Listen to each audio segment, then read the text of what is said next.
మా నాన్న జోబు నుంచి డబ్బులు తీసుకునే వాళ్ళంట. ముగ్గురు ఖర్చులు తీయడం మాత్రం కాకుండా మా అమ్మ కూడా తీసేది. మా అమ్మ కూడా ఏం చేసేది, తీసేది. నలుగురు ఆడవాళ్ళు తీసినా కూడా మా నాన్నకు తెలిసేది కదంట డబ్బులు తీసారని. అంత డబ్బులు ఉండే మా నాన్న జోబులు, అంతగా రాబడి ఉండేది ఆయనకి. అప్పటికి మేము ముగ్గురు కుమారులము, మా చెల్లె పుట్టినప్పుడు. అయితే ప్రభు ఒక బైబిల్ సభలో ఒక ప్రవక్త ద్వారా మా నాన్న పేరు పిలిచి, దేవుడు సేవకు పిలుస్తున్నాడు, నువ్వు సేవకు రావాలంటే గవర్నమెంట్ ఉద్యోగాన్ని రాజీనామా చేసి ఆయనకున్న వ్యాపారాన్ని కూడా అన్ని వదిలిపెట్టి ఉట్టి చేతులతో నాన్న సేవకు వచ్చాడు. ఆ రోజు కుటుంబ ప్రార్థనలో ప్రార్థన అయిన తర్వాత అందరికి మాట చెప్పాలి, కూర్చోండి అని చెప్పి మా నాన్న చెప్పాడు. నేను ఉద్యోగం మానేస్తాను, నా వ్యాపారాన్ని కూడా మానేస్తాను, రేపటి నుండి నేను నా భార్య సేవకు వెళ్తాము అనే లోపు రాత్రే చదివేశారు. మా బంధువులు కలిసి ఉన్న పేద కుటుంబం అది. ముగ్గురు అత్తలు, ముగ్గురు మామలు, ఒక్కొక్క అత్తకి ముగ్గురు ఆడపిల్లలు, మేము ముగ్గురు మగ పిల్లలము. ఒక సంత ఉండదు మా ఇంట్లో, పేద సంత ఉంటుంది. అందరు రాత్రి సర్దేసి ఇక మీద వీళ్ళు ఉండలేము, మా నాన్న రావట్లేదు కాబట్టి ఎవరింటికి వాళ్ళు వెళ్ళిపోయారు.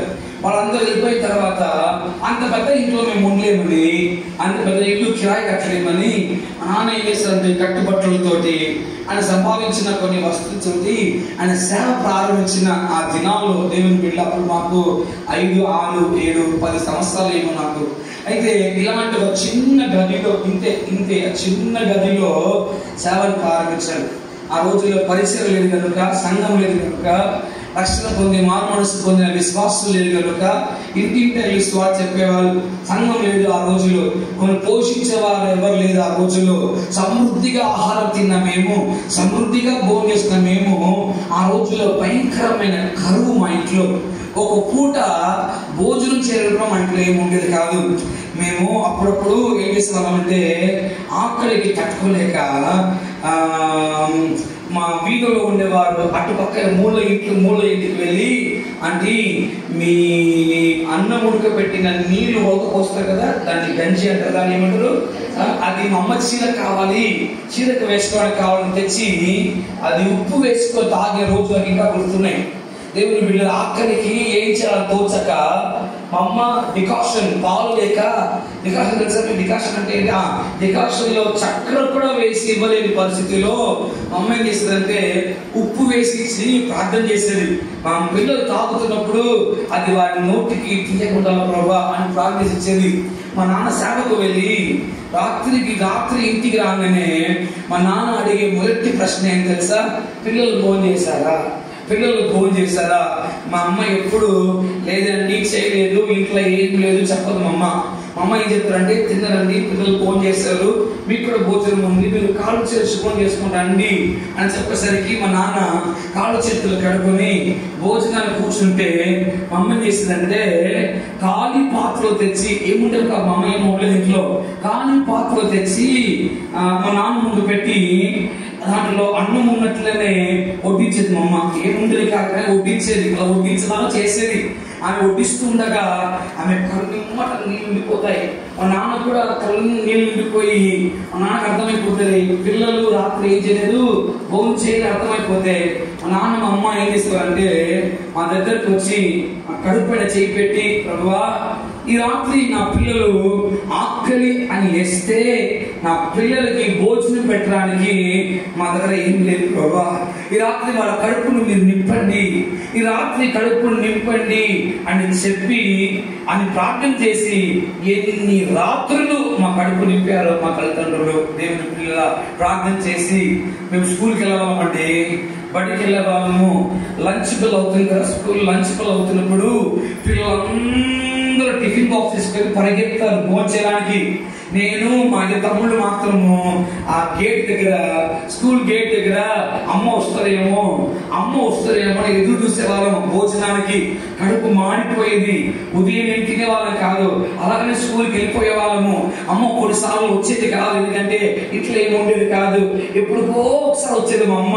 లంచ్ బెల్కి ఏం తెచ్చేది తెలుసా, ఒక టిఫిన్ డబ్బాలో ఉడకబెట్టిన అన్నాన్ని ఒక బాటిల్లో నీళ్ళు నింపుకొని ఒక పొట్లంలో ఉప్పు కట్టుకుని వచ్చేది. మా అమ్మ ఉప్పు కట్టుకుని వచ్చి వచ్చేది.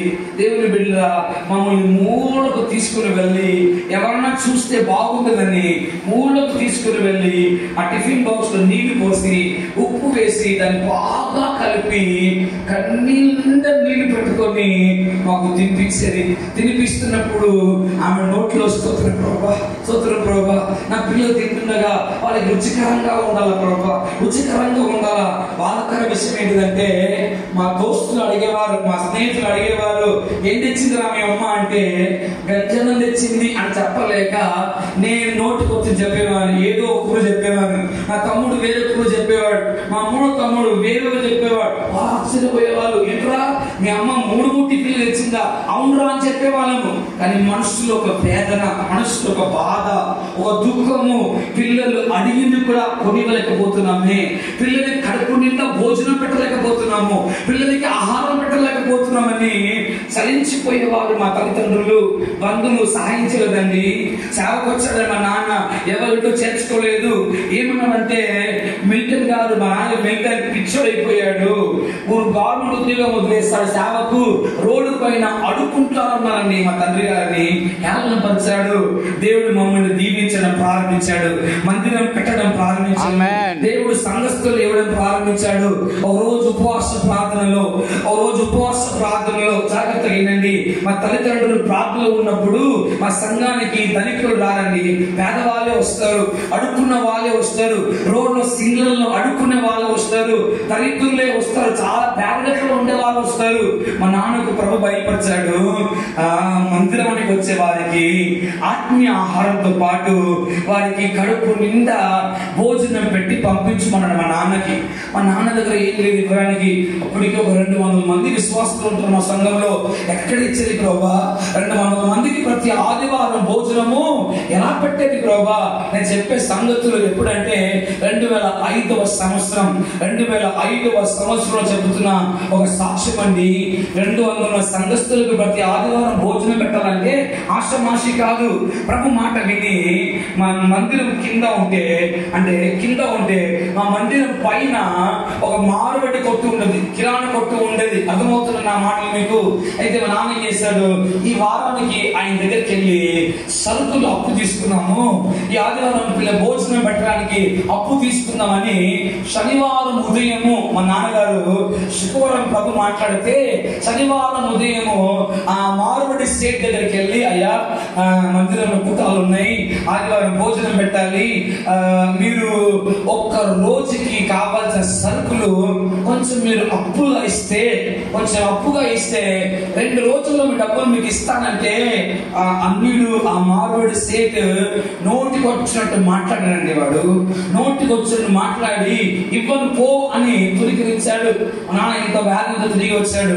2 గంటలు అయింది, ప్రార్థనలో ఉన్న ప్రభా ఆదివారము మీరేం భోజనం పెట్టమంటున్నారు, మా దగ్గర సరుకులు లేవు ప్రభా, బియ్యం లేదు, నూనె లేదు, పప్పు లేదు, ఏం పెట్టాలి ప్రభా అని నాన్న తల్లిదండ్రులు ప్రార్థనలో కన్నీరు కారుస్తూ ప్రార్థన చేస్తూ ఉంటే 2 గంటల తర్వాత ఒక ఫోన్ కాల్ వచ్చింది మా ఇంటికి. ఇది పాస్టర్ మీటన్ గారు మాట్లాడుతున్నారా అంటే మా నాన్న అన్నాడు, అవునండి పాస్టర్ గారు, మీ దగ్గర ఏదైనా వాహనం ఉంటే, ఏదైనా కారు కానీ ఏదైనా ట్రక్ కానీ లేదండి, ఒక పెద్ద బండి తీసుకొని మేము చెప్పే అడ్రస్ కి త్వరగా మీరు రావాలని చెప్పాడు. త్వరగా మీరు రావాలండి, మీకు కొన్ని సరుకులు ఇవ్వాలన్నారు. ఏంటిదా అని అక్కడికి వెళ్ళి చూస్తే 2005వ సంవత్సరంలో గుజరాత్ లో భయంకరమైన భూకంపం వచ్చింది. ఆ భూకంపంలో 100 మంది చనిపోయారు, 100 మంది ఇల్లు కూలిపోయాయి.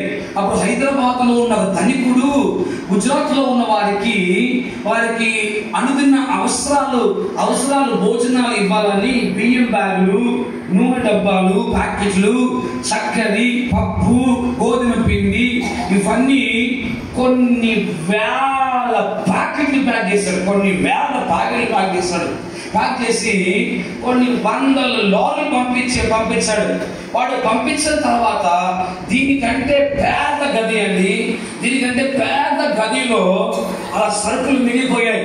ఆ వ్యక్తి అన్నాడు, పాస్టర్ గారు మీకు ఎంత కావాలో, మిగిలిపోయినాయి చాలా, మీకు ఎంత కావాలో, మీరు ఎంత మోయగలుగుతారో, ఎంత తీసుకెళ్ళగలుగుతారో అన్ని సంచులు మోసుకెళ్ళమన్నాడు. హల్లెలూయా.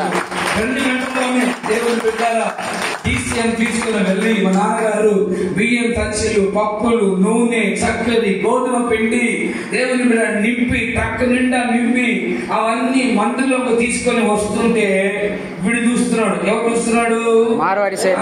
వాడు అచ్చలవుతున్నాడు. ఎక్కడికి వచ్చింది ఇవన్నీ? నేను ఇవ్వలేకపోయానే. ఎక్కడ తెచ్చారు?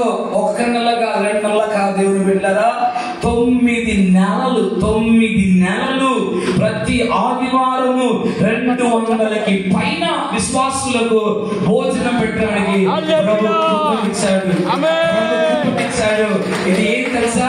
దేవుని మందిరంలో ఉన్న సమృద్ధి. దేవుని మందిరంలో ఉన్న సమృద్ధి. 3 పిల్లల్ని మా నాన్న పోషించలేకపోయాడండి. 3 పిల్లలకి ఆహారం పెట్టలేకపోయాడు. కానీ ఏ మందిరంలో దేవుని సేవించాడు, ఏ మందిరంలో దేవుని ఆరాధించాడు, ఏ మందిరంలో కన్నీరు కాచి ప్రార్థన చేశాడు, ఆ దేవుడు, ఆ మందిరంలో దేవుడు సమృద్ధి అయిన ఆశీర్వాదాన్ని దేవుడు ఇచ్చాడు.